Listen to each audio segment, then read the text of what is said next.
Kabanata 2341. Isang bagong sarili. Talagang hindi inaasahan ni Tsurui na si Kyoko Yamamoto ang magkukusa na pumunta sa Toyo. Gayunpaman, dahil sinabi ng kabilang partido ang ganoong bagay, imposibleng hindi siya pumayag. Ang Toyo ay kung saan lumaki si Yamamoto Kyoko. Sa sandaling bumalik siya doon, malamang na maaalala niya ang ilang napakasakit na bagay, at maaaring harapin niya ang maraming panganib. Gayunpaman, hindi maaaring alisin sa kanya ni Tsurui ang kapangyarihang ito, lalo pat tumanggi. Kung pupunta ka sa Dongyang, hindi imposible, ngunit medyo mahirap. Pagkatapos mag-alinlangan ng ilang sandali, sinabi ni Tsurui. Wala kang pagkakakilanlan sa Thailand ngayon, at kung walang pasaporte, napakahirap gawin ang lahat ng mga pamamaraang ito. Tumango si Yamamoto Kyoko. Si Tsurui ay talagang hindi naghahanap ng dahilan para mag-antala. Pagkatapos ng lahat, si Kyoko Yamamoto ay lumutang mula sa dagat. Ngayon, strictly speaking, okay lang na gamitin ang pangalan ng smuggler. Ang kanyang sitwasyon ay medyo komplikado. Kung gusto niyang kumpletuhin ang buong hanay ng mga pamamaraan ng pagkakakilanlan. Kahit na makahanap siya ng isang relasyon, hindi niya ito makukumpleto sa loob ng isang buwan. Gayunpaman, sa pagtingin sa mga mata ni Kyoko Yamamoto, muling lumambot ang puso ni Tsurui. Susubukan ko ang aking makakaya. Oo, tumango si Kyoko Yamamoto. Salamat. Salamat. Hindi ko alam kung bakit, ngunit pagkatapos marinig ang tatlong salitang ito, biglang nakaramdam ng kaunting distansya si Tsurui. Hindi niya nagustuhan ang ganitong pakiramdam. Susunod na tayo sa driving tour. Sinabi ni Tsurui. Kung hindi ka umalis ng bansa, hindi mo kailangan ng pasaporte. Dahil kay Kyoko Yamamoto, ipinagpaliban niya ang halos lahat ng kanyang mga plano ng naaayon, at handang gawin ito ni Tsurui. Kahit na ang kanyang karakter ay tila medyo hindi komportable, kumpara sa ang karamihan ng mga tao ay dumarating, at ang kanyang pakiramdam ng responsibilidad ay mas malakas kaysa sa kanila. Para kay Kyoko Yamamoto, kung anong klaseng damdamin ang hawak ni Tsurui, hindi niya talaga masabi. Gayunpaman, umaasa siya na ang babaeng ito, na nagtrabaho ng husto at nagdusa ng sapat sa unang kalahati ng kanyang buhay, ay maaaring sumunod sa kanya at ganap na lumayo sa nakaraang buhay mula ngayon. Dahil hinayaan siya ng Diyos na mawala kung ang alaala ng nakaraan ay nakalimutan, kung gayon ito ang pinili ng mundo para sa kanya. Ihiwalay ang nakaraan sa realidad, ganap na kalimutan ang nakaraan at piliin ang hinaharap. Sige, saglit na nag-alinlangan si Kyoko Yamamoto, pagkatapos ay tumango. Nang marinig ito ni Kyoko Yamamoto, talagang nasasabik si Tsurui mula sa kaibuturan ng kanyang puso. At least sa mga susunod na araw, makakadala pa siya ng Kyoko Yamamoto. Tingnan mo ang kagandahan ng mundong ito. Siyempre, may mahinang pag-aalala rin si Tsurui. Siya ay labis na nag-aalala. Kung mabawi ni Kyoko Yamamoto ang kanyang memorya balang araw, makakalimutan ba niya ang lahat ng mga karanasan sa panahong ito ng amnesia? Ang utak at memorya ng tao, ang dalawang bagay na ito ay talagang mahiwaga at mahiwaga. Walang makapagsasabi kung ano ang mangyayari sa huli. Pagkatapos magpaalam kay Sripan at sa kanyang asawa, si Tsurui ay umalis kasama si Kyoko Yamamoto. Ang mag-asawang Sripan ay nag-aatubili na maghiwalay. Ngunit naramdaman pa rin nila na mas nararapat na ibigay si Yamamoto Kyoko sa kanyang kasintahan. Bukod dito, hindi tuluyang umalis si Yamamoto Kyoko. Personal niyang sinabi na babalik pa rin siya. Tungkol naman sa mga pinsala sa dalawang mag-asawa, hindi nila ito isinapuso. Sa mga salitang ibinigay nila kay Tsurui, sila ay nalantad sa hangin at araw sa buong taon sa dagat, na may magaspang na balat at makapal na laman. Anong meron sa Letigo? Gayunpaman, hindi alam ng mag-asawang Sripan na si Tsurui ay lihim na nag-iwan sa kanila ng malaking halaga ng pera. Hindi niya alam kung paano ipahahayag ang kanyang malalim na pasasalamat at pasasalamat, sagan. Itong paraan. Sa mahigpit na pagsasalita, talagang tanga si Tsurui. Sa personalidad ng mag-asawang Sripan, kahit nalaman nila ang pera, malamang hindi nila ito gagamitin. Sa walang hangganang mundo, hindi ko alam kung may pagkakataon pang magkita muli sa hinaharap. Kinuha ni Tsurui si Yamamoto Kyoko, halos walang bagahe ang dalawa, kaya tumakbo sila hanggang sa isa pang sikat na tourist city sa Thailand, Chiang Yuan City. Ang dahilan kung bakit ko napili ang lugar na ito ay dahil maganda ang tanawin ng lugar na ito, at kakaunti ang mga espesyal na industriya ng turismo na hindi angkop para sa mga bata. Hindi kailanman magiging hanggang si Tsurui na kunin si Kyoko Yamamoto upang makita ang ganoong uri ng pagganap sa gumay. Sa ugali ng babaeng ito, malamang na maghihiwalay ang dalawa. Sa daan, ginamit ni Tsurui ang lahat ng paraan na kaya niya. Sigurado siyang wala talagang tao sa likod niya. Bilang resulta, ilang mga stalker ang naging walang ulo na langaw, at maraming dark forces sa kanluran, kasama ang intelligence organization ni Bierhoff, ang nawala ng balita tungkol kay Apollo. Dati nang nagkusa si Tsurui na tumalon sa panganib para makaakit ng firepower. Na walang problema, ngunit ngayong nasa tabi pa rin niya si Kyoko Yamamoto, susubukan ni Tsurui na huwag magdala ng panganib sa kanya. Tungkol naman sa pagtulong kay Kyoko Yamamoto sa pasaporte. Ibinigay ito ni Tsurui sa Temple of the Sun. Sa pamamagitan ng mga espesyal na channel, dapat ay makakagawa siya ng bagong pagkakakilanlan para kay Kyoko Yamamoto sa pinakamaikling panahon. Tila alam ni Kyoko Yamamoto ang lahat ng ito, dahil hindi siya nagtanong mula simula hanggang wakas. Matapos magmaneho ng isang buong araw, sa wakas ay dumating sina Tsurui at Yamamoto Kyoko sa Xiangyuan City. Nagbook ng maaga si Tsurui ng sea view room. Ayon, nagbook siya ng kwarto this time, pero may dalawang kama. Iginiit ni Yamamoto Kyoko na bumalik sa Toyo. Kaya nauubos na ang oras ni Tsurui. Ang dahilan kung bakit siya pumili ng isang silid ay hindi dahil siya ay walang kahihiyan, ngunit dahil siya ay nakipag-agawan sa oras. Gusto niyang gamitin ang lahat ng oras niya para linangin ang relasyon sa pagitan niya at ni Yamamoto Kyoko kung ibabalik niya si Yamamoto Kyoko sa kapangyarihan ng grupo ni Yamamoto. Tiyak na hindi ito eksenang gustong makita ni Tsurui. Mukhang ang mga labi ng Yamamoto Group ay hindi maaaring manatili. Pinaikit ni Tsurui ang kanyang mga mata.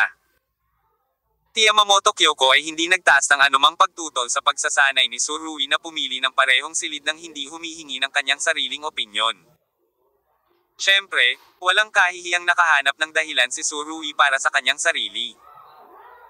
Kyoko, mas ligtas na tayong dalawa ang magkasama, kaya kung may mangyari, may dapat asikasuhin. Tumango si Yamamoto Kyoko at naglakad patungo sa kwarto. Tumingin si Tsurui sa kanyang likod at hindi masabi kung bakit. Parang naisip niya na mas nanlamig si Kyoko Yamamoto. Ngunit hindi ito masyadong inisip ni Tsurui. Nadama niya na pagkatapos ng mga susunod na araw ng pagsusumikap, maaari niyang ganap na bumuo ng isang mas malalim na impresyon sa puso ni Kyoko Yamamoto at masira ang hadlang ng kanyang kawalang interes. Hayaan mo akong magsuot nito. Tinulyapan ni Yamamoto Kyoko si Tsurui at sinabing, "Oo, suotin mo ito? Halika dito, suotin mo ito." Napakamot si Tsurui sa likod ng kanyang ulo at awkward na ngumiti. Sa tabi ng kama, tahimik na nakahiga sa puting bikini. Tiningnan ni Yamamoto Kyoko ang mga damit. Hindi ba mas konserbatibo ito? Masyadong bukas ang lugar na ito, mga ganitong damit lang ang binibili ko. Walang magawa si Tsurui, umiling-iling. Maaari kang magtali ng go sa iyong baywang. Kung ganoon maliligo muna ako. Pagkatapos magsalita ni Kyoko Yamamoto, pumasok siya na may hawak na bikini, banyo. Nang makitang hindi na siya tumanggi, hindi napigilan ni Tsurui ang pagkayam ng kanyang mga kamao, kahit isang hakbang pa lang siya palapit sa kanyang layunin. Sa madaling salita, talagang kawili-wili ang mga resort hotel na ito sa Xiangyuan City. Hindi bababa sa lahat ng mga banyo ay gawa sa malinaw na salamin. Napansin ito ni Yamamoto Kyoko nang halos maubad na niya ang kala. Hati ng kanyang sando, kaya gusto kong ibaba ang kortina.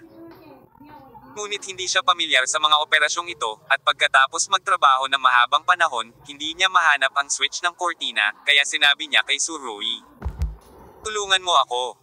Sa katunayan, matagal nang tinitingnan ni Tsurui ang panig na ito. At ang masamang panlasa ng taong ito ay muling ginawa. Kung hindi nalaman ni Yamamoto Kyoko na transparent ang salamin noon at nagsimulang maligo. Tinatayang tiyak na nakahiga ang lalaking ito sa kama. Kapag nakita niya ang kagandahan sa labas ng paliguan, hindi na niya ito mapaalalahanan. Nang makita si Kyoko Yamamoto na humihingi ng tulong, agad na nagsisisi si Tsurui. Sa kasamaang palad, hindi sapat ang aking mga mata. Nag-aatubili na naglakad si Isurui sa gilid ni Kyoko Yamamoto, may sinabi sa kanyang puso, at pagkatapos ay ibinaba ang electric bamboo curtain. Parang medyo namula ang magandang mukha ni Kyoko Yamamoto. Maghintay hanggang matapos isara ng mahigpit ni Surui ang pinto ng banyo, tila gumaan ang loob niya at nagpakawala pa ng hininga. Tinanggal ni Kyoko Yamamoto ang lahat ng pagpigil, tiningnan ni Kyoko Yamamoto ang kanyang sarili sa salamin, ang kanyang kalmadong mga mata ay nagpapakita ng komplikadong kahulugan. Iniunat niya ang kanyang kamay at hinawakan ang kanyang mukha, umiling si Yamamoto Kyoko. Hindi nagtagal, bahagyang bumaba ang kanyang tingin at nakita niya ang kanyang dibdib, may mga cinnabar moles na siya at si Surui lang ang nakakaalam. Sa sandaling naisip niya ang mga cinnabar moles. Ang kanyang magandang mukha ay tila mas uminit. Nang hindi man lang nag-iisip tungkol dito, bigla siyang tumalikod at ibinaling ang kanyang ulo. Nakatingin sa likod niya sa salamin. Oo naman, nakita niya ang dalawang cinnabar mole sa kabanata na sinabi ni Surui. Hindi ko alam kung bakit, ngunit sa sandaling ito, biglang lumitaw ang ambon ng tubig sa mga mata ni Kyoko Yamamoto. Dumating ang ambon ng hindi inaasahan. Hindi na muling tiningnan ni Yamamoto Kyoko ang sarili sa salamin, bumalik siya sa banyo, at nagsimulang maghugas ng sarili. At sa pagkakataong ito, gumamit siya ng malamig na tubig. Nang dumampi ang malamig na tubig sa kanyang balat, hindi napigilan ni Kyoko Yamamoto na maging goosebump sa kanyang maselang balat, ngunit pinilit pa rin niyang huwag buksan ang mainit na tubig. Actually, ito ang ugali niya for many years. Pagkatapos hugasan, ang ibabaw ng kanyang balat ay malamig na malamig, ngunit isang init ay nabuo mula sa loob ng kanyang katawan. Maingat na isinuot ang puting bikini. Dahan-dahang tumalikod si Yamamoto Kyoko sa harap ng salamin. Sa kanyang figure, ito ay maihahambing sa anumang supermodel, at ang laki ng ilang bahagi ay medyo mas mabilog kaysa sa mga supermodel na iyon. Basta lalabas siya, siguradong hindi hihigit ang kabagsikan niya sa mga lalaki kaysa sa sikat na photo actress na si Baba Honggai. Tinitingnang mabuti ang sarili sa salamin, sinabi ni Kyoko Yamamoto sa tonong nagtatanong. Ang bagong sarili. Nasaan ang bagong sarili? Gusto mo bang maging bagong sarili? Natural na gusto ni Surui na baguhin si Kyoko Yamamoto sa direksyong ito, ngunit ang desisyon ay nasa kamay lamang ng huli. Nang lumabas si Yamamoto Kyoko sa banyo, naramdaman ni Surui na malapit nang magliwanag ang kanyang mga mata. Ang maputi at pinong balat, makinis na mga kurba, kasama ang kanyang malamig na ugali na nagmumula sa kanyang mga buto, ay sadyang hindi kapanipaniwala. Napakaganda mo. Taos-pusong sabi ni Surui. Para sa ganitong uri ng papuri, bahagyang kumaibot ang mga labi ni Yamamoto Kyoko, at nag-aatubili na magbigay ng tugon. Kabanata 2342. Isang malaking hakbang. Naglakad-lakad si Surui sa paligid ng Kyoko Yamamoto, nakatingin pataas at pababa. Ang huli ay hindi komportable at maaari lamang tumayo ng mahigpit sa lugar. Medyo mababa pa ang tela ng damit na ito. Pamahantong hininga si Surui.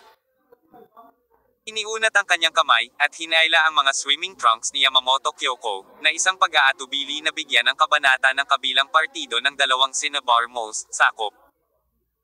Sa prosesong ito, ang kanyang kamay ay hindi maiiwasang madikit sa balat ni Kyoko Yamamoto. Bagamat ito ay kaunting haplos, lalo pang naging matigas si Kyoko Yamamoto.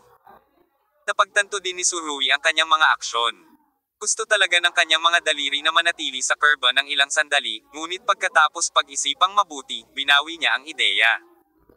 Kyoko, sa beach tayo. Sabi ni Surui. Oo, bahagyang tumango si Yamamoto Kyoko. Pumunta ka, sabi ni Surui, kinaila ang payat na kamay ni Kyoko Yamamoto. Taglit na nag-alinlangan ang huli, ngunit hindi siya kumawala, kaya hinayaan na lang niyang hawakan siya ni Surui. Ginawa ni Surui ang hakbang na ito, at napahiya si Surui. Naisip niyang malaking improvement ito para sa relasyon ng dalawang partido. Siyempre, makalipas ang 10 araw, kapag inisip niyang muli ang eksena ngayon, iba na talaga ang magiging iniisip niya. Bagamat ang Xiangyuan City ay pinangungunahan din ng turismo, mas kaunti pa rin ang mga turista, at hindi magkakaroon ng maraming tao sa beach. Tahimik lang na nakahiga sina Surui at Yamamoto Kyoko sa dalampasigan, nagpapaaraw, umiinom ng juice, at nakakaramdam ng masarap na lasa ng Southeast Asia. Ang ganitong uri ng estado ng bakasyon ay imposible para sa nakaraang Yamamoto Kyoko. Siya, isang sobrang workaholic, ay hindi makapaghintay na mag-isip tungkol sa kung paano madaragdagan ang impluwensya ng grupo ni Yamamoto sa lahat ng oras. Gusto kong mamasyal, sabi ni Yamamoto Kyoko. Sasamahan kita. Hindi napigilan ni Tsurui na hawakan muli ang kamay ni Kyoko Yamamoto. Ang aksyon na ito ay puno ng panlasa ng isang dominanteng presidente. Kung laging mapapanatili ni kasamang Su Xiaoxiu ang salubing ito pagdating sa relasyon ng lalaki at babae, maaaring palitan ni Su Xiaoxiu ang kanyang pangalan ng Su Daba. Ang mga tao ay palaging kakaibang nilalang. Kahit na ang isang malakas na tao tulad ni Kyoko Yamamoto ay walang pagtutol sa paminsan-minsang malakas na pagkilos ni Tsurui. Marahil, ito ay isang pagbabago sa personalidad na dulot ng amnesia. Magka-holding hands silang dalawa. Naglalakad sa dalampasigan sa tabi ng dagat. Sa oras na ito, ang paglubog ng araw ay pula at nakasabit sa kalangitan. Ang tabing dagat na buong araw ay nababalot ng araw, na bumabalot sa talampakan ng kanilang mga paa. May pakiramdam ba ng in love? Nang umihip ang simoy ng dagat, hindi napigilan ni Tsurui na magsalita. Tiningnan ni Yamamoto Kyoko ang mga kamay nilang magkadikit, at sa excited na mukha ni Tsurui, at sumagot ng maikling, hindi. Concise talaga. Ang pinanibik ni Tsurui ay biglang tumiga sa kanyang mukha, nahihiyang hinawakan ng lalaki ang kanyang ilong. Wala ba talaga? Biglang tumawa si Kyoko Yamamoto. Pagamat isang ngiti lang iyon, sapat na iyon para mapasaya si Tsurui. Ang lakas ng loob mong pagtawanan ako. Nang makita ni Tsurui ang ngiti ni Kyoko Yamamoto, agad niyang naunawaan ang totoong iniisip ng kabilang partido sa kanyang puso. Malaki ang utang na loob ko kaya sinampal ko si Yamamoto Kyoko sa puwete ng hindi namamatay. Ito ay hindi isang malakas na hit, ngunit ito ay medyo malakas, at may mga pulang fingerprint sa makatarungang balat. Namula agad si Yamamoto Kyoko. Tuwang-tuwa si Tsurui. Ang sarap sa pakiramdam. Gustong-gusto talaga ni Yamamoto Kyoko na gumanap bilang Tsurui, ngunit pagkatapos mag-isip tungkol dito, naramdaman pa rin niya na hindi niya ito magagawa. Kaya, itinaas niya ang kanyang paa at sinipa si Tsurui, isang take para sa isang take. Gayunpaman, ang higit na nagpapasigla kay Tsurui kaysa sa pakiramdam na ito ay isa pang bagay. Tinanong lang niya si Kyoko Yamamoto kung naramdaman niya ang pag-ibig, at ang ngiti ng huli ay isang kumpletong pag-amin. Oo, aminado siyang umiibig. Ano pa ang makapagpapasaya kay Tsurui kaysa sa pangungusap na ito? Bago pa man niya hintayin na magsalita si Kyoko Yamamoto, binuhat niya ito sa baywang at nagsimulang umikot sa pwesto. Iniyakap ni Yamamoto Kyoko ang kanyang mga braso sa leeg ni Tsurui, nang makitang tuwang-tuwa ang kanyang dating kasintahan, tila mas gumanda ang kanyang kalooban. Ang pagkakaroon ng lalaking ito sa aking tabi ay talagang nagbibigay ng seguridad sa mga tao. Makatitiyak na si Kyoko Yamamoto na ibibigay ni Tsurui ang lahat para sa kanyang sarili. Kaya, ano pa ang maaari mong hilingin? Asul na langit, mapuputing ulap, at ang matingkad na pulang araw, mga alon, mabuhanging dalampasigan, at pagnanasa sa hinaharap, malamang, ganito ang pakiramdam ng umibig. Habang hawak at iniikot ni Tsurui ng ganito, tumingin si Yamamoto Kyoko sa maaliwalas na kalangitan, at medyo nabaliw saglit. Niyakap ni Tsurui si Yamamoto Kyoko at umikot ng ilang beses hanggang sa makaramdam siya ng bahagyang pagkahilo, at pagkatapos ay ibinaba ang kabilang partido.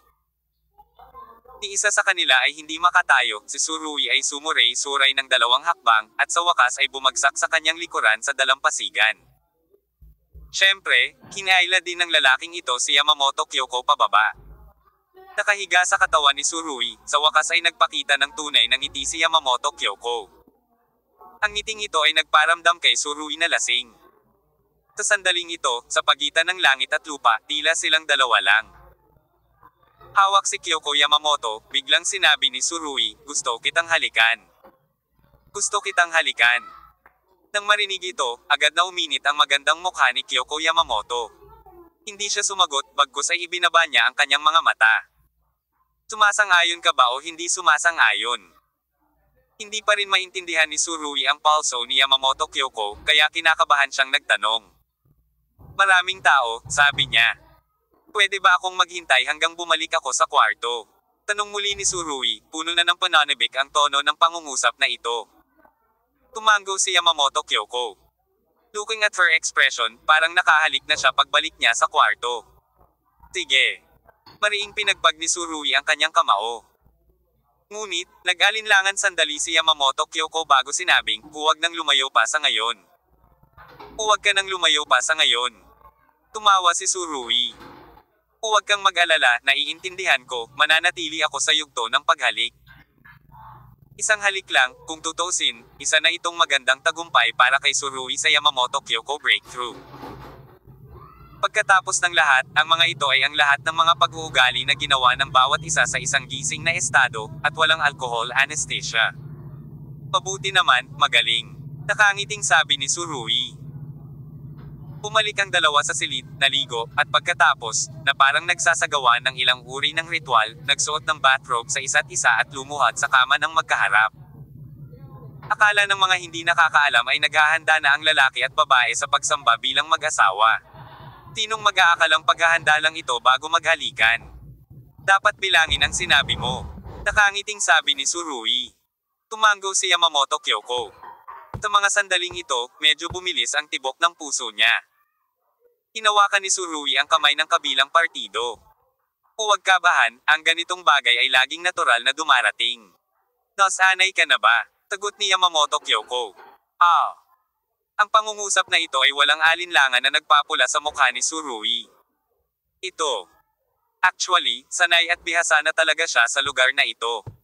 Si Xiao Shou ay, inapi, sa mahabang panahon, at isang araw ay maaari siyang maging isang matandang driver. Hindi na nagtanong pa si Yamamoto Kyoko. Ipinikit niya ang kanyang mga mata at sinabing, magsimula na tayo. Sa maraming tao na medyo magulo sa kanilang mga pribadong buhay. Kahit na natutulog sila sa mga estranghero hindi ito malaking bagay, ngunit kung ang ganitong uri ng bagay ay mangyayari kay Kyoko Yamamoto, ito ay isang malaking bagay. Alam ni Surui kung gaano kahirap ang hakbang na ito para kay Kyoko Yamamoto, ngunit kung mas mahirap ito, mas mahalaga ito. Gusto niyang lumikha ng magiliw na kapaligiran at mag-iwan ng magandang alaala para kay Kyoko Yamamoto. Inilagay ang dalawang kamay sa payat na baywang ni Kyoko Yamamoto, idiniin ni Surui ang kanyang mga labi dito. Ito ay isang simpleng hakbang, ngunit ito ay isang higanteng hakbang sa pagitan nila.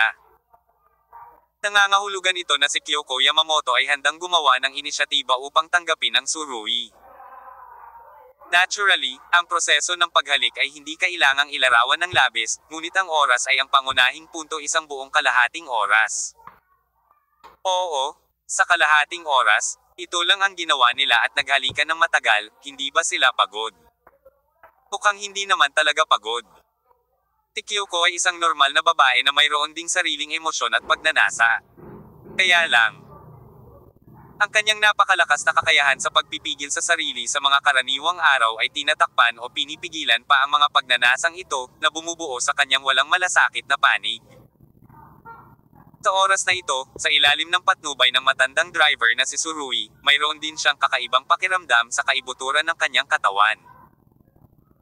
Ang kanyang mga mata ay puno ng tubig, humihingal, ang kanyang dibdib ay pataas-baba, ang kanyang mga pisngi ay isang nakakalasing na pamumula. Sa oras na ito, si Kyoko Yamamoto ay sobrang maliwanag at gumagalaw. Nagkasundo kami, huwag ka nang lumayo pa. Sabi din ni Surui na humihingal. Talagang binibilang ito. Halatang nagpipigil din siya ng husto. May masigla at mabangong dilag sa kanyang harapan. Nakikita niya ito ngunit hindi niya ito kinakain. Para siyang taong ilang araw nang nagugutom.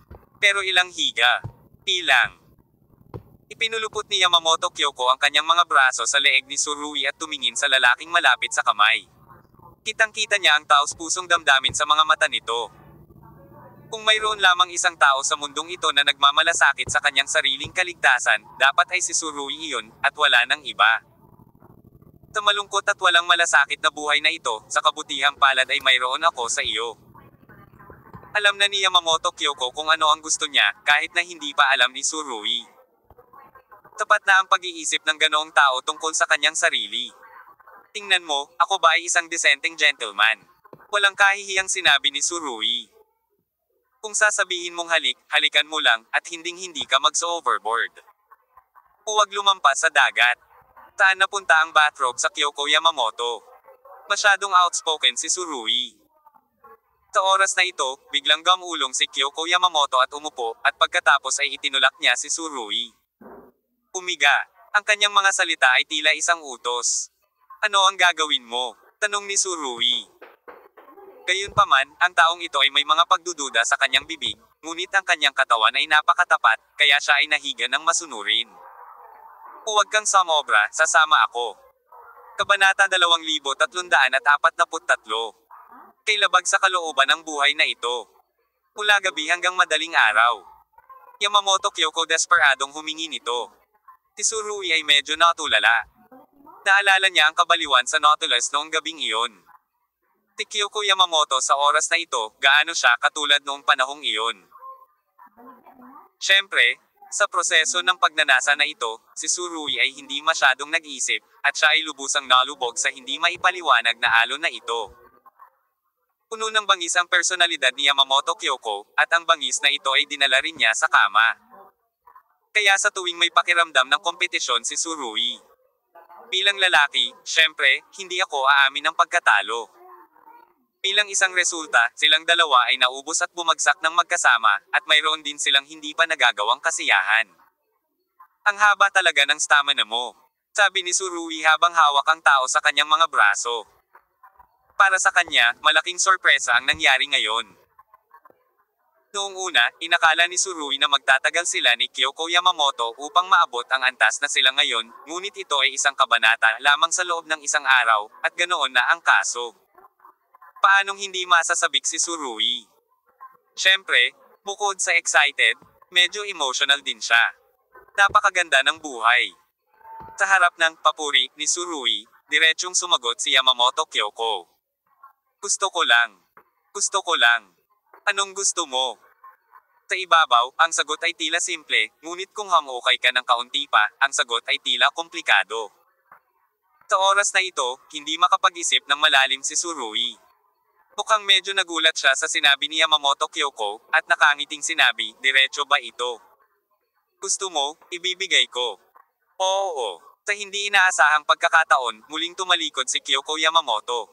Tumingin siya sa mga mata ni Tsurui, at may hamon sa kanyang boses. Okay ka lang. Ayos ka lang ba? Hindi dapat sabihin ng isang lalaki na hindi niya kaya. Malinaw na naramdaman ni Tsurui ang provocation sa mga salita ni Yamamoto Kyoko, pinilipit niya ang kanyang katawan, ngunit idiniin si Yamamoto Kyoko sa ilalim ng kanyang katawan. Kehe, hindi ko kaya. I can tell you. Wait until you kapag hindi ko na kaya, okay na ako. Tumingin sa kanya si Yamamoto Kyoko, bahagyang bango ka ang mapupulang labi. Halika na. Tapos halika na. Ang mga salitang ito ay tila nagpasiklab sa lahat ng init sa katawan ni Tsurui. Mula dilim hanggang madaling araw, mula madaling araw hanggang madaling araw kapag dumilim, hinding-hindi ko aaminin. Kinagat ni Tsurui ang kanyang mga ngipin. Tinupad niya talaga ang pangako niya. Hanggang sa madilim.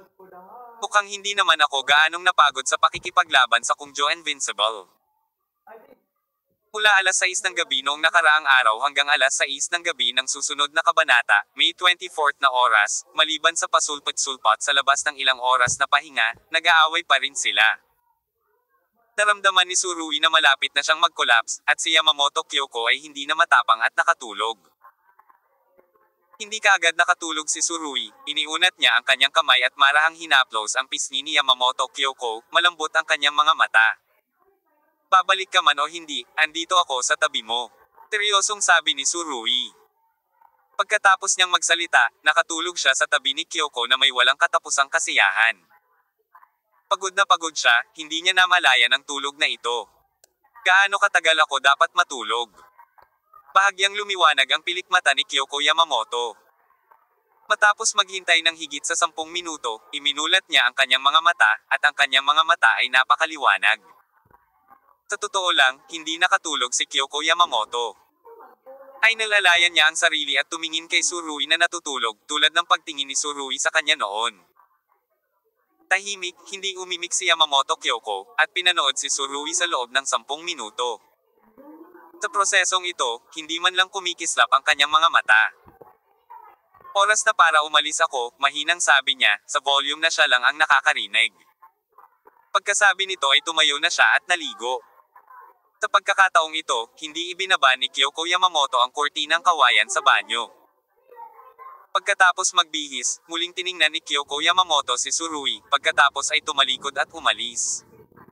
Nang ang kamay niya ay nasa door handle ng kwarto, tumigil ang paggalaw. Tila kailangan ng lakas ng loob at lakas para mabuksan ang pinto. Ipinikit ang kanyang mga mata at huminga ng malalim, binitawan ni Yamamoto Kyoko ang hawakan ng pinto makalipas ang 10 segundo.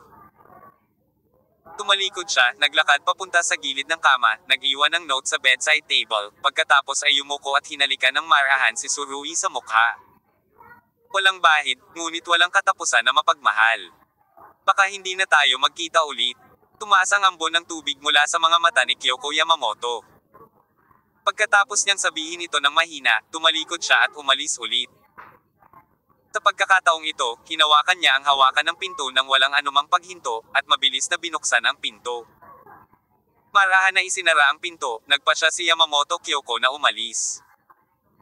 Ang pinto ay nasa gitna, at tila ang dalawa sa kanila ay nagbago mula sa intimacy hanggang sa kapa at abot tanaw. Habang mahimbing na natutulog si Tsurui, wala siyang ideya kung ano ang nangyayari. Nakaupo si Yamamoto Kyoko sa taxi. She looked forward all the way, pero naluluha na siya. Tuwang-tuwa ang taxi driver nang hatakin niya ang isang magandang babae, ngunit pagkasakay ng babae sa kotse, tahimik itong umiyak, at dinurog nito ang kanyang puso. Girl, huwag kang umiyak. May bagay ba dito sa mundo na hindi kayang harapin? Talaga. Makinig ka sa kapatid ko, huwag kang umiyak, nakakalungkot ang paraan ng pag-iyak mo. Tumingin ang driver para siyang medyo mainit ang loob. Napaka-espesyal ng paraan ng pagpatak ng luha ni Yamamoto Kyoko. Hindi siya humihikbi. Lalo pa ang pag-iyak, panay ang paghinga niya, at matatag ang ekspresyon niya, pero tuloy-tuloy lang ang pag-agos ng luha sa mga mata niya. Ang dalawang linya ng malinaw na luhang iyon ay dumaloy sa kanyang mukha ng walang make-up, na mas lalong nagpakilo sa kanya.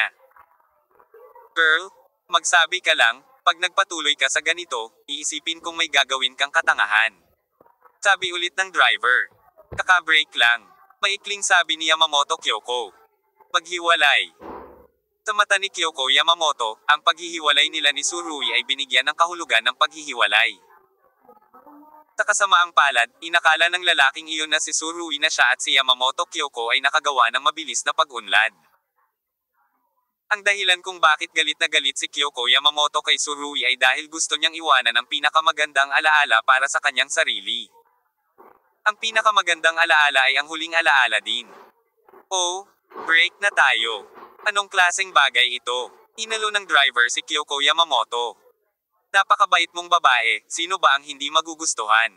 Hulag ang boyfriend mo, o siya may mali sa kanyang IQ. Sinigawan ng driver si Tsurui, at sa wakas ay hindi na nakinig si Yamamoto Kyoko, at dalawang malamig na ilaw ang lumitaw sa lumuluhang mga mata na iyon. Tumahimik ka. Tumahimik ka.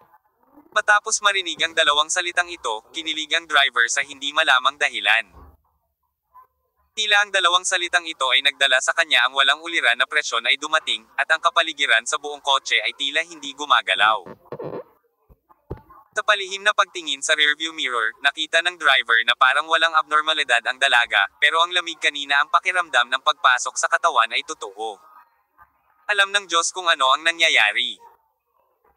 Ngunit kung narito si Tsurui, mauunawaan niya na ang dahilan kung bakit si Kyoko Yamamoto ang ganitong uri ng aura ay ganap na inilabas dahil, ang kanyang memorya ay ganap na naibalik. Bawal mo siyang pag-alitan. Nakatingin si Yamamoto Kyoko sa driver na may malamig na boses. Nabawi ko ang alaala ko nang ibagsak ako sa dagat ni Kung Joe Invincible, mahinang sabi ni Yamamoto Kyoko sa kanyang puso. That time nung nahulog ako sa dagat. Pinalot na naman ng alon ang buong katawan ko. Ang isang tiyak na bahagi ng Yamamoto Kyoko cerebral cortex ay agad na pinasigla sa sandaling ito, at ang madilim na alaala ay muling naliwanagan. Sa sandaling iyon, hindi mabilang na impormasyon tulad ng Yamamoto, Xinhua, Sun Temple, Yamamoto Yasheng, Nautilus at iba pa ang bumuhos sa isip ni Yamamoto Kyoko. Napakalinaw ng mga alaalang iyon, parang kahapon lang. Malinaw na naaalala ni Yamamoto Kyoko ang pagtatagpo sa pagitan ng Kabanata at Tsurui minsan. Naaalala niya ang sitwasyon ng hawakan ni Tsurui ang isang walang kamay na talon sa Nautilus at nagkaroon ng dugo sa kanyang mga kamay. Naaalala niya ang sitwasyon kung saan walang ingat siyang nakipagrelasyon kay Tsurui.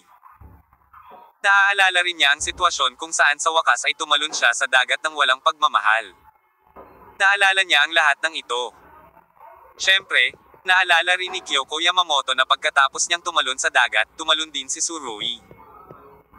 Sa oras na iyon, naisip ni Kyoko Yamamoto na kung maaari niyang hawakan muli ang kanyang kamay, hindi niya ito bibitawan. Naalala rin ni Yamamoto Kyoko kung gaano kaaya-aya ang pakikisama kay Tsurui nitong mga nakaraang araw, at naalala din kung paano niya nakipaglaban para iligtas ang sarili kay Kung Ju-Woody. Himala siyang binigyan ng Diyos ng pagkakataong maipanganak muli at matupad ang kanyang hiling nang tumalon siya sa dagat. Gayunpaman, muling pinili ni Kyoko Yamamoto na bumitaw. Minsan na siyang namatay, at alam niya kung anong mga pagpipilian ang dapat niyang gawin. Nagtrabaho siya ng husto kasama si Tsurui sa loob ng 24 na oras, para lang mag-iwan ng magandang alaala sa kanyang buhay. Huwag kang mag-alala, hindi na kita magiging kalaban. Sabi ni Yamamoto Kyoko sa multo sa harap niya. At ang multo na iyon ay eksakto kung ano ang hitsura ni Tsurui. Si Yamamoto Kyoko ay nagtataglay ng maraming puot at puot, kapag nabawi na niya ang kanyang memorya. Imposibleng mag-adjust siya ng ganoon kabilis, at mas imposible para sa kanya na mamuhay ng masayang gaya ng isang normal na tao. At ito ang pinakakinakabahan noon ni Tsurui. Sa isyu kung ibabalik ang alaala ni Kyoko, palaging hindi sigurado si Tsurui. Palagi akong nag-aalala. Natatakot akong bumalik siya sa dating daan pagkatapos niyang mabawi ang kanyang alaala. Lumilitaw ngayon na ang mga resulta ay hindi gaanong masama. Si Yamamoto Kyoko ay si Yamamoto Kyoko, sa kalaunan ay pipili siya ng sarili niyang landas. Sa kabutihang palad. Pagkatapos ng pagkawala ng memorya, ang kanyang pagkatao ay sumailalim sa isang bahagyang pagbabago. Ang mga pagbabagong ito ay hindi nawala pagkatapos na maibalik ang alaala. Ngunit nagkaroon ng epekto sa kanyang pagkatao. Sa nakalipas na 2 araw, ang kanyang saloobin kay Tsurui ang pinakamahusay na patunay. Sa kasamaang palad, nagpasya na si Kyoko Yamamoto na umalis mula sa araw na nabawi niya ang kanyang memorya. Hindi niya alam kung ano ang magiging kinabukasan niya, ngunit ang matitiyak ni Yamamoto Kyoko ay ayaw na niyang maging kabaligtaran ng Tsurui. Hindi siya mananatili sa tabi ni Tsurui, dahil hindi siya iyon. Humandar ang taxi sa buong biyahe, umiiyak pa rin si Kyoko Yamamoto, pero mas naging matigas ang mga mata niya pagkatapos ng luha. Kabanata 2344. Ligtas ang mga dulo ng mundo. Pagod na talaga si Tsurui. Natulog siya hanggang tanghali sa Kabanata 2 bago gumising ng maluwag. Mahigit 10 oras siyang natulog, at hindi man lang siya nanaginip. Medyo mabigat pa ang mga talukap na mata bago ito nabuksan, at likas na kinuha ni Tsurui ang kanyang kamay sa isang tabi. Gayunpaman, sa pagkakataong ito, siya ay ganap na walang laman. Siya lang ang nasa malaking kama. Kyoko, nasaan ka, bakla ka? Hindi na ba matiis ang aking kamahalin? Inakala ni Tsurui na nasa banyo si Yamamoto Kyoko, at tulala siyang sumigaw. Halika, lumaban pa tayo ng 300 rounds. Tingnan mo kung hindi ko babaliin yang bewang mo. Bago niya matapos ang kanyang mga salita, iminulat niya ang kanyang mga mata at nakita niya ang loob ng silid ng hotel na ito. Siya lang. Ang salamin sa banyo ay transparent, at ang kawayan na kurtina ay hindi ibinababa, kaya kitang-kita mo ang eksena sa isang sulyap. Ito ay walang laman. Hindi ito masyadong inisip ni Tsurui noong una. Akala niya ay nasa labas si Kyoko Yamamoto, ngunit nang umupo siya mula sa kama, napagtanto niyang wala na ang mga bagahe ni Kyoko Yamamoto. Ito ay nagpagising sa kanya, at ang antok ay nawala ng walang bakas. Kyoko! Kyoko! Agad na nataranta ang puso ni Tsurui, at isang napakasamang premonition ang bumuhos mula sa kaibuturan ng kanyang puso. Tumakbo siya sa balcony at tumingin sa beach ng hotel. Sa nakikita niya, napakaraming tao sa dalampasigan, ngunit wala sa kanila si Kyoko. Kyoko! Ginamit ni Tsurui ang kanyang lakas at sumigaw. Gayunpaman, walang sumagot sa kanya. Sa halip, narinig ng ilang turista ang boses dito at ibinaling ang kanilang mga mukha upang tumingin sa kanya mula sa malayo. Walang pakialam si Surui kung ano ang iniisip ng iba sa kanya, nakatayo lang siya sa balkonahe at sumigaw ng malakas. Gayunpaman, pagkatapos ng napakatagal na pagsigaw, walang tumugon sa kanya. Sa kabaligtaran, itinuring ng ilang turista si Surui bilang isang baliw. Kyoko? Kyoko? Nasaan ka? Nasaan ka? Ito ay tulad ng isang panaginip na ang isang malaking buhay na tao ay nawala sa harap ng kanyang mga mata. Ang puso ni Surui ay naguguluhan, ang puso ni Surui ay malamig. Ang kanyang daanan ng hangin ay tila pinigilan ng isang hindi nakikitang malaking kamay, at ang kanyang paghinga ay naging lubhang mahirap. Kyoko, nasaan ka na? Sumigaw si Surui sa balcony ng walang epekto, nagmamadaling pumasok sa silid, nagbihis ng nagmamadali, at lumabas upang hanapin ito. Sa sobrang pagmamadali ay hindi niya napansin na nakabaliktad na pala ang t-shirt. Ilang araw na lang mula nang magkabalikan sila ni Kyoko, paano na lang siya mawawala sa sarili niyang mundo ng ganito? Ang kutob ng kanyang puso ay nagsabi kay Surui na kahit maghintay pa siya ng isa pang daang araw, hindi na mabubuksan ni Kyoko Yamamoto ang pinto ng silid at muling pumasok. Nang lalabas na si Surui, lumingon siya at nakita ang bedside table, at ang papel na tahimik na nakalatag sa bedside table. Agad siyang lumapit at kinuha ang note. 8 malalaking karakter ang nakasulat sa Chinese character. Ang font ay manipis at mahaba, masigla at makapangyarihan, na nagpapakita ng hindi kompromiso na lasa. Ito. Hindi mukhang font ng babae, ngunit alam ni Surui na ito ang sulat kamay ni Yamamoto Kyoko. Ang mga salita ay parang tao. At ang 8 salita sa tala ay, ang mga dulo ng mundo, maging ligtas. Ang mga dulo ng mundo, lahat ay ligtas. Maingat na nginuya ni Surui ang 8 salitang ito at huminga ng malalim. Ang kahulugan na ipinahayag ni Kyoko Yamamoto ay malinaw marahil, mahirap para kay Surui na hanapin siya mula ngayon. Ikaw ay nasa dulo ng mundo, at ako ay nasa kapa. Naway maging maayos ang bawat isa sa atin. Napagtanto na ni Surui ang determinasyon ni Kyoko Yamamoto mula sa sulat kamay na ito. Ito ay palaging isang napakadeterminadong babae. Walang makakapagpabago sa kanyang determinadong gawin, tulad ng dati, kaya niyang humawak ng punyal at saksakin ang sarili sa lalamunan, o tumalon sa malawak na dagat. Nagpasya siyang umalis, at walang makakapigil sa kanya. Huminga ng malalim si Surui. Hindi katakatakang napakabaliw mo noong araw at gabi. Sinabi ni Surui sa kanyang sarili sa hangin. Kaya matagal nang naibalik ang iyong alaala, hindi ba? Sa pagbabalik tanaw. Maingat na inisip ni Surui ang kalagayan ni Kyoko Yamamoto, at nalaman na tila siya ay bahagyang naiba matapos barilin sa dagat ni Kungju Invincible. Naramdaman ni Surui na si Yamamoto Kyoko noong mga oras na iyon ay tila mas malamig at hindi gaanong ngumiti kaysa sa muling pagkikita niya. Ang mga awtoridad ay mga tagahanga. At ang mga nakikinig ay malinaw, noong panahong iyon, hindi ito nakikita ni Surui. Sa pagbabalik tanaw ngayon, dapat ay matagal na niyang natuklasan ang sitwasyong ito. Maingat na binasa ni Surui ang tala ng ilang beses, na para bang gusto niyang iukit lahat iyon sa kanyang puso. Makalipas ang 10 minuto, tiniklap niya ang note at inilagay sa gitna ng kanyang wallet. Sa buhay maraming paghihiwalay. Ang ilang mga tao ay umaalis at maaaring bumalik sa lalong madaling panahon, habang ang iba ay umaalis at maaaring hindi na magkita muli sa buhay na ito. Napakaraming tao, paano ako pupunta? Naghahanap ng. Maiintindihan din ni Surui, napakasimple ng kahulugan ni Yamamoto Kyoko, hindi na siya muling pupunta sa Surui, at sana ay hindi na siya hahanapin pa ni Surui. Babae lahat ay walang awa na mga hayop. Umiling si Surui at nagpatuloy sa pakikipag-usap sa sarili sa hangin. Paano ka makakaalis? Sabi niya, nagpakita siya ng nakaka-deprecate ng ngiti, na may bahid ng pait sa ngiti na ito. Hindi ka ba nagkaroon ng feelings para sa akin? Sa sandaling ito, talagang iniisip ni Surui. Aalis si Kyoko Yamamoto sa sandaling sabihin niya ito. Hindi matanggap ni Surui ang biglaang paghihiwalay na ito. Umalis ka na lang ng ganito, ako ano ang dapat kong gawin? Gayunpaman, sa isip ni Surui, lahat ng uri ng nakatutuwang imahe na may Kyoko Yamamoto ay agad na lumitaw sa isip ni Surui. Kung wala siyang nararamdaman, bakit siya baliw? Sa pamamagitan lamang ng malalim na damdamin magagawa mo ito. Kyoko, ano bang problema mo? Anong ginagawa mo dito? Umiling si Tsurui at bumantong hininga. Hindi nakakagulat na nag-alok si Kyoko Yamamoto na magkusa na bumalik sa toyo upang tingnan. Gusto niyang makita kung ano na ang grupong Yamamoto ngayon.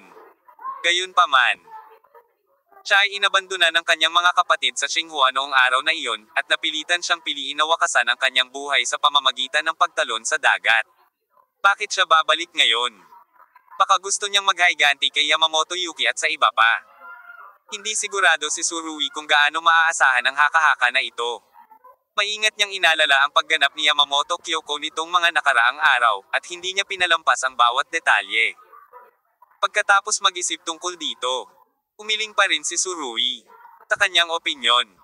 Pagkatapos ng insidente ng pagtalon sa dagat, si Kyoko Yamamoto ay namatay na ng isang beses. At ang kanyang pagkatao ay nagbago din ng kaunti. Ang karakter pagkatapos ng amnesia ay tiyak na nagkaroon ng napakalinaw na epekto sa kanyang orihinal na walang awa na ugali. Kung hindi ay hindi mangyayari ang mga aktibong halik na iyon. Uminom si Tsurui ng isang malaking baso ng malamig na tubig upang mapatay ang apoy sa kanyang puso. Noong kasama niya si Yamamoto Kyoko noon, naimpluwensyahan ng emosyon ang kanyang mga iniisip, at maraming bagay na madaling hanapin ang hindi napansin, ngunit ngayon kapag kumalma siya, maraming bagay ang natural na darating. Pumasa. Ibinaba ni Tsurui ang tasa at sinabi sa hangin. Sa totoo lang, wala ka talagang planong puntahan si Toyo. Isang pakulo lang ito para sa akin, di ba? Kunin ang karakter ni Yamamoto Kyoko pagkatapos ng amnesia ay tiyak na hindi na babalik para makita ang natitirang grupo ng Yamamoto. At mas maliit ang posibilidad na maghayganti para kay Yamamoto Yaseng. Siya ay nagbago ng maraming, at siya ay hindi na ang malupit na kagandahang ahas na ginawa ang lahat upang makamit ang kanyang mga layunin. Alam ni Tsurui na kung susundin niya ang mga pahiwatig na ito para hanapin si Toyo, hindi na niya mahahanap si Kyoko Yamamoto sa buong buhay niya. Sa oras na ito, naalala ni Tsurui ang tala na iniwan ni Yamamoto Kyoko. Ang mga dulo ng mundo, lahat ay ligtas. Kyoko, nasaan ka? Umupo si Tsurui sa kama saglit. Pagkatapos ay nag-isip. Na may IQ ni Yamamoto, kung mababawi niya ang memorya, kung sadyang hindi hahayaan ni Tsurui na mahanap siya ni Tsurui, maaaring maubos ni Tsurui ang kanyang puwersa sa buhay at hindi siya mahanap. Hindi naman sa hindi naisip ni Tsurui na hanapin ito. Ngunit pagkatapos mag-isip tungkol dito sa loob ng isang oras, naramdaman niyang sa bagay na ito, mas dapat niyang igalang ang opinyon ni Yamamoto Kyoko. Nabuhay siyang muli, kaya hayaan siyang gawin ang gusto niyang gawin. Dahil ayaw ni Kyoko na mahanap siya ni Tsurui, kaya huwag mo siyang hanapin. Pagkatapos magdesisyon ni Tsurui, iwinagayway niya ang kanyang kamao at binasag ang mesa. Hindi nabasag ang ibabaw ng mesa, ngunit ang tasang inilagay sa mesa ay tumalbog ng mahigit 10 sentimetro. Tumingin kaagad si Tsurui sa kanyang kamay, pagkatapos ay pinaikit ang kanyang mga mata. Ang suntok na ngayon lang ay nagdulot sa kanya ng ilang sorpresa. Gayunpaman, hihiwalay na ngayon si Tsurui, at wala siya sa mood na tuklasin ang kahulugan sa likod ng sorpresang ito. Umiling si Tsurui, tumayo at nagsimulang mag-impake. Si Yamamoto Kyoko ay wala dito, at hindi na siya kailangang manatili sa Xiangyuan City. Oras na rin para bumalik, marami pang dapat gawin. Gayunpaman, pagkatapos mag-impake ng kanyang maliit na bagahe, nakadama pa rin si Tsurui ng hindi maipaliwanag na kalungkutan. Ang daming tao, kailan kaya tayo magkikita ulit? Ang taxi kung saan nakasakay si Kyoko ay nagmaneho ng buong 20 oras at pumunta sa ibang lungsod. Pagkatapos maglagay ng maraming pera, pumaba si Yamamoto Kyoko sa kotse at pumunta sa isang lugar na puno ng sa harap ng kakaibang bakuran. Nakatayo sa harap ng pinto, hindi agad binuksan ni Kyoko Yamamoto ang pinto, ngunit lumingon siya sa likod. Ang direksyon kung saan siya lumingon ay eksaktong direksyon ng Xiangyuan City. Sa kanyang mga mata, isang napakalinaw na liwanag ang kumislap. Ang 20 oras na ito ay lubos na nagpakalma sa kanya. Walang gustong humiwalay, at gayon din si Yamamoto Kyoko. Gayunpaman, kailangan niyang pumili ng kanyang sariling landas pagkatapos ng lahat. Ang mga dulo ng mundo, lahat ay ligtas. Tumingin si Kyoko sa direksyon ng Xiangyuan City, sinabi ang 8 salitang ito ng mahina sa wikang Chinese, pagkatapos ay tumalikod at tinulak ang pintuan ng courtyard. Sa gitna ng bakuran, mayroong mahigit 12 lalaki na nakatayo. Nung nakita nila si Kyoko Yamamoto, baka sa mukha ng lahat ang excitement, tapos agad silang lumuhod. Miss. Bumalik na ako, sabi ni Kyoko Yamamoto. Napakalambot ng boses niya. Sa ibabaw, ang pangungusap na ito ay tila sinabi sa kanyang mga nasasakupan, ngunit sa katunayan, ito ay sinabi sa kanyang sarili. Kabanata 2345. Ang kabisera, kabanata isang pamilya. Inimpake ni Surui ang kanyang mga bagahe at naghanda na ganap na umalis sa lungsod. Pagod na siya, gusto nang bumalik, at ayaw nang gamitin ang sarili bilang pain. Pagod ang katawan, pero mas pagod ang puso. Matapos makarating sa Timog Silangang Asya sa mga araw na ito, si Surui ay nahaharap sa napakaraming magkakasunod na kaaway, at si Surui ay pagod na pagod. Gayunpaman, ang karagdagang pagkahapo ay hindi kasing seryoso ng pag-alis ni Kyoko Yamamoto. Sa ngayon, gayunpaman, ang mga bagay ay dapat magmukhang maganda. Hindi bababasa, si Yamamoto Kyoko ay hindi patay, na kung saan ay ang pinakadakilang magandang bagay. Dahil maaari siyang muling ipanganak ng isang beses, hayaan siyang mamuhay ayon sa kanyang sariling mga ideya. Ang mga dulo ng mundo, lahat ay ligtas. Umupo si Surui sa eroplano, kumuha ng note mula sa kanyang wallet, at tiningnan ito ng mag-isa.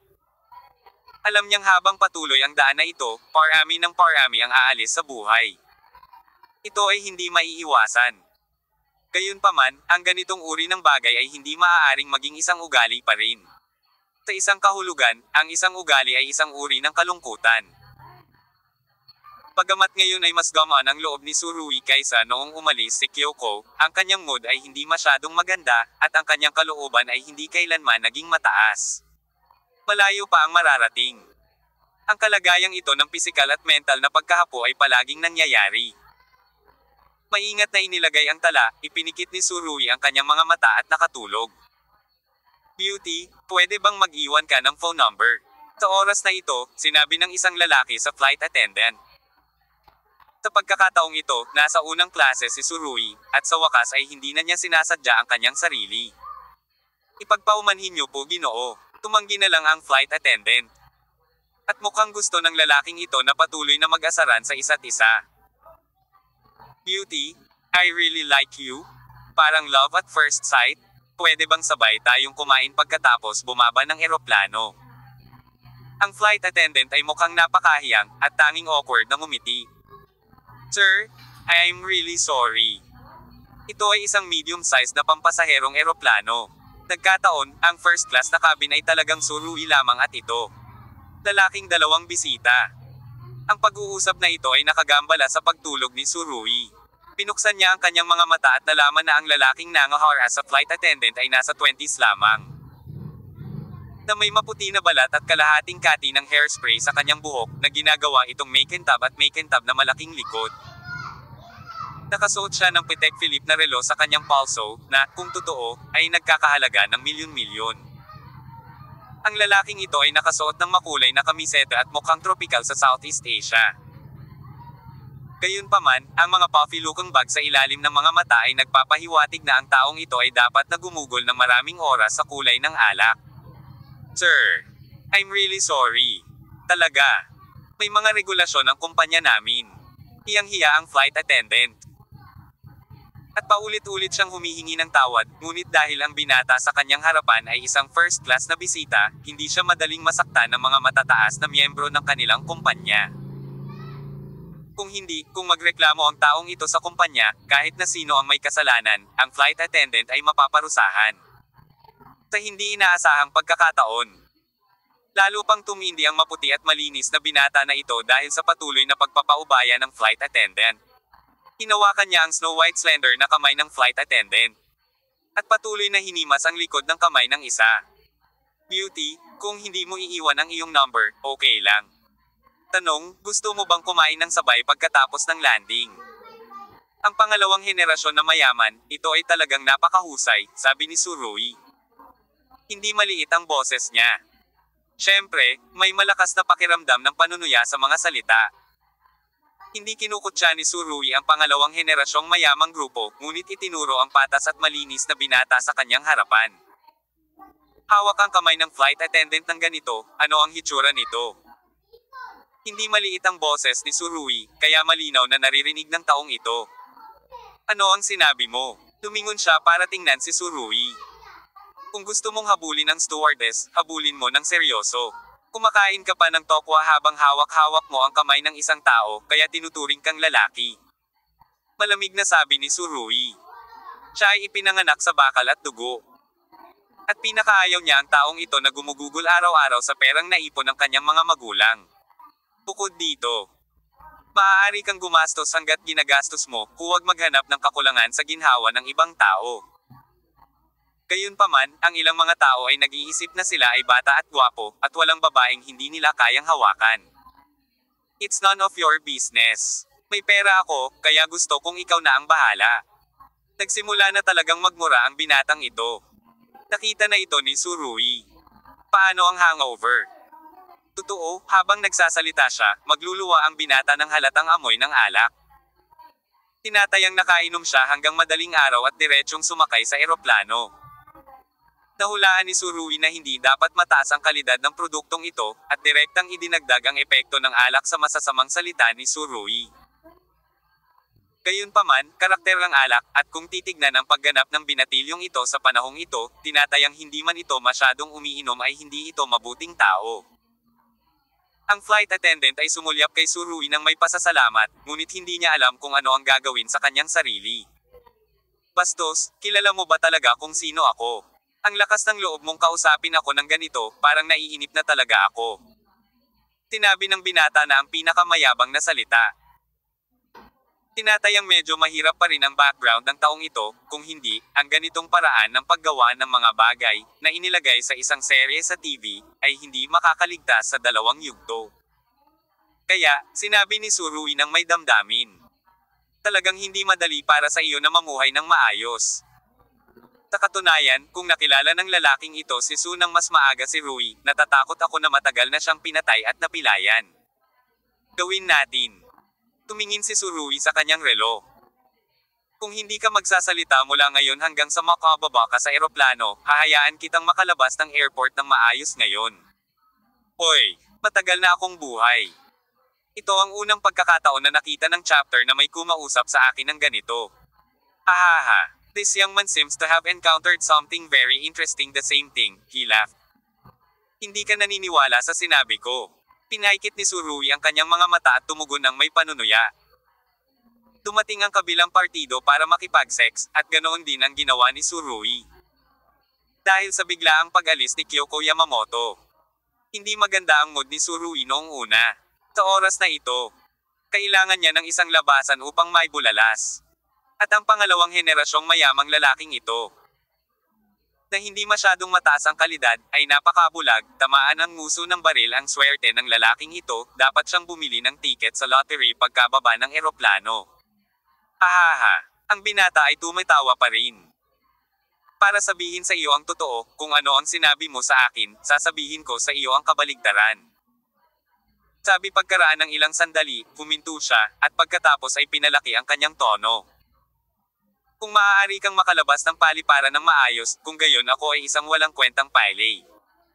Pagkatapos niyang magsalita, tumawa ulit siya. Tinaman siya ng tingin ni Surui. Kakasabi ko lang bang tumigil ka sa pagsasalita bago bumaba ng eroplano? Haha, nasa mata ko yung sinabi mo. Walang pinagkaiba ang umutot, mabaho, mabaho. Maalay na wika ng binata. Umiling si Surui at ngumiti, ngunit hindi na nagsalita pa. May mga taong gustong magpakamatay, ngunit hindi nila mapigilan. Nang makita ng binata na walang sinabi si Surui, ginisyon niya. Kung wala kang lakas, huwag kang magpanggap na isang malaking buntot na lobo. Pagbaba mo ng eroplano, gusto kong gumanda ka. Sabi nang matapos ay lumingon din siya sa flight attendant. Little beauty, pare-pareho lang kayo, huwag kang mag-alala, I will make you fall in love with me willingly. Pagkasabi noon ay pumikit pa ang binata, hindi na nagsasalita, tila iniisip niya kung paano laruin si Surui pagkababa ng eroplano. Halatang nag-aalala ang flight attendant kay Surui. Naglakad siya papunta kay Surui habang nagde-deliver ng juice at inabot sa kanya ang isang maliit na note. Ikinalulungkot kong idinawit ka. Hindi ko alam ang gagawin ko. Ako ay humihingi ng paumanhin. Tiningnan ni Surui ang note, ngumiti sa flight attendant, at gumawa ng isang nakakapanatag na tingin. Mabuting tao din ang babaeng ito. Nang makitang hindi nagbigay ng malinaw na sagot si Surui, lalo siyang nag-alala. Lihim na sinabi ng flight attendant sa ilang kasamahan ng flight crew ang tungkol sa insidente. Ngunit wala ni isa sa mga flight attendant at security officer ang nakagawa ng kahit ano ng napakahusay. Habang nasa daan, nakapikit si Surui at nagpapahinga. Tungkol naman sa binata, pinakanakang ibinaling niya ang kanyang mukha at nginisyan si Surui. Nako, kung wala kang lakas, huwag kang lalabas at magpanggap. Talagang naisip ng binata na napakatahimik ni Surui dahil natatakot siya, at nanunuya. Sa huli, lilingan lang siya. Naging tanga. Nanatiling tahimik si Surui. Nakipaglaban siya sa isang malaking labanan sa templo ng kamatayan sa Timog Silangang Asya. At napatay din ang isang henyong oriental na si Shinin. Nakakita na siya ng maraming hangin at alon. Kaya natural na hindi niya gagawin ang ganitong uri ng maliit na tinag sa puso, kung ang kabilang partido ay maaaring masaktan ang flight attendant, si Surui ay magiging tamad na makialam. Sa oras na ito, kung gusto ng taong ito na kutsain ang kanyang sarili, hayaan siyang kutsain siya. Ngayon, kung sasabihin mo pa ang ilang mga salita, hindi ka mawawala ng isang piraso ng karne. Lahat ay lumalaki, at si Surui ay ganoon din ngayon. Gayunpaman, labis niyang inaabangan ang susunod na henerasyon ng mga mayayaman at flamboyant. Anong sorpresa ang naidulot nito sa kanya? Sa wakas, lumapag ang eroplano, at ang puso ng flight attendant ay labis na kinakabahan sa sandaling ito. Tumayo ang binata at iginalaw ang kanyang palso at leeg, sinabi. Matagal na akong hindi lumaban, tila, pagkatapos ng mahabang panahon sa ibang bansa, ang aking reputasyon bilang isa sa 4 na young masters sa kabisera ay hindi kasing ingay noon, at hindi na ako kilala ng marami. Nang marinig ito, pinaikit ni Surui ang kanyang mga mata, pagkatapos ay tumawa. Lalong kinakabahan ang flight attendant. Kung tutuusin, masyadong nakakatakot ang titulong for young masters in the capital. Baka na-provoke niya ang ilang malalaking boss. Gayunpaman, nang makita niya ang ngiti sa mukha ni Surui, hindi maipaliwanag ang kanyang pakiramdam. Siguro, kayang-kaya ng lalaking ito ang lahat. Tumitawa. Maraming tao ang katulad mo. Upang itago ang kanilang panloob na tensyon, nagpapanggap silang mahinahon na tumawa. Sarkastikong sinabi ng lalaki. Marami na akong nakitang katulad mo. Hindi ka na matatawa. Umiling si Surui at nagsimulang mag-impake. Gusto niya talagang tumawa. Ano ang 4 na kapital, at sino ang nakaisip ng rango? Isa ba ang binatang ito sa 4 young masters? Kaya mayroon bang uyang Shanghai sa 4 na young masters na ito? Mayroon bang Bai Qingchuan? Huwag na nating sabihin pa, ang mga super young master na ito sa kabisera ay muntik ng matapakan ni Surui. Talaga, tapos gusto ko talagang humingi ng payo, sinong young master ng pamilya ka? Nakangiting tanong ni Surui. Aling pamilya? Sabihin mo at takutin ka hanggang mamatay. Iniabot ng binata ang kanyang hinlalaki at itinuro ang kanyang sarili. Ang pamilya ng kabanata sa kabisera, ang pamilyang Su.